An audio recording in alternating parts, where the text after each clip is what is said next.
The next principle of ACT I've been working on is called thought diffusion. And language is a powerful thing, and if we keep creating negative thoughts in our mind, it fosters and it feeds those negative thoughts.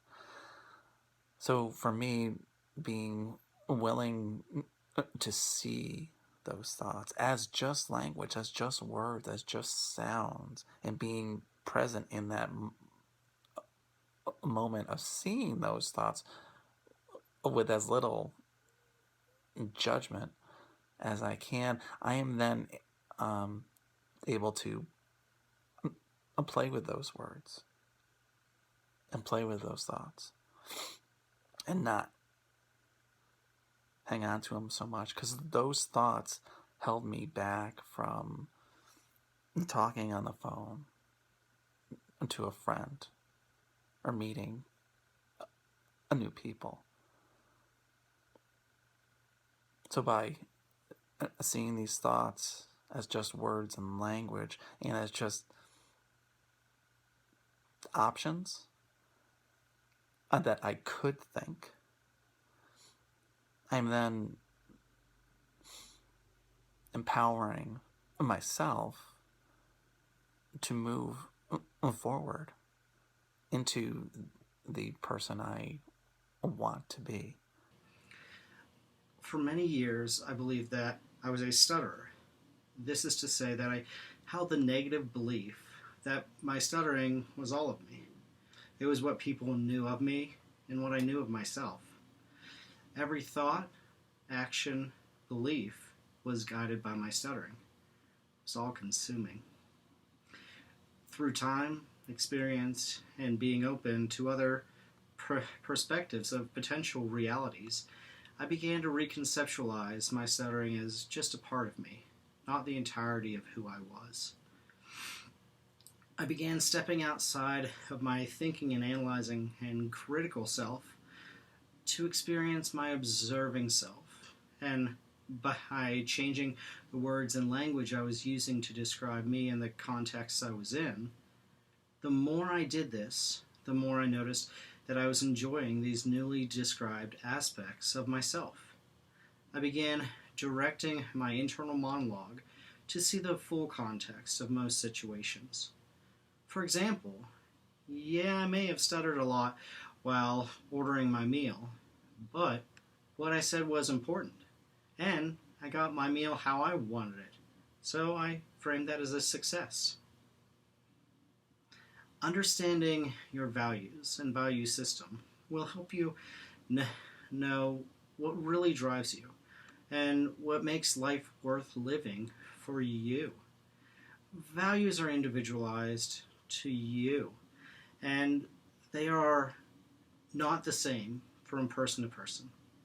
They are different than objects we want or choices we make due to a variety of situations or reasons. For example, if you make a choice that is easy, let's say not disclosing the fact that you stutter when you talk to someone new, instead of openly talking about your stuttering and maybe even pseudo-stuttering some, it may increase the thoughts of self-judgment that you have.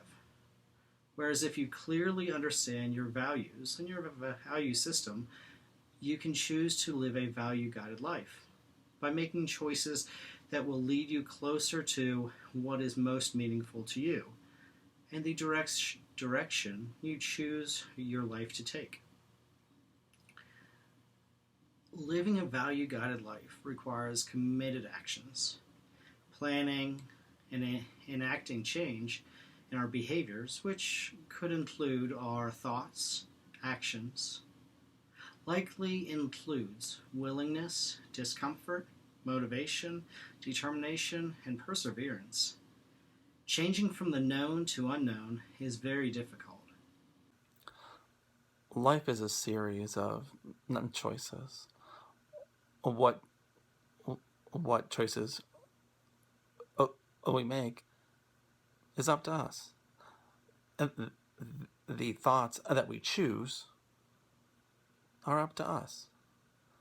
The actions that we choose are really up to us. For me, being present in the moment, being willing to see my thoughts as just words while stepping outside of myself and connecting my values with everyday life has been the re- most rewarding journey of my life. This process has kept me alive, both mentally and literally, physically. For me, it's been a way of life, a constant line of growth. Now, you don't have to use every principle in ACT.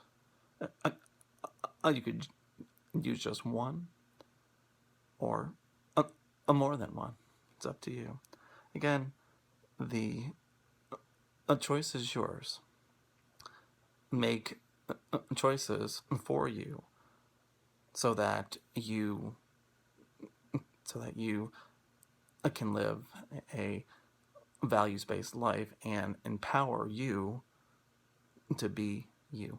Seeing the potential benefit through increased cognitive flexibility that we've obtained via ACT may help us lean into our discomfort and start living our lives how we want to.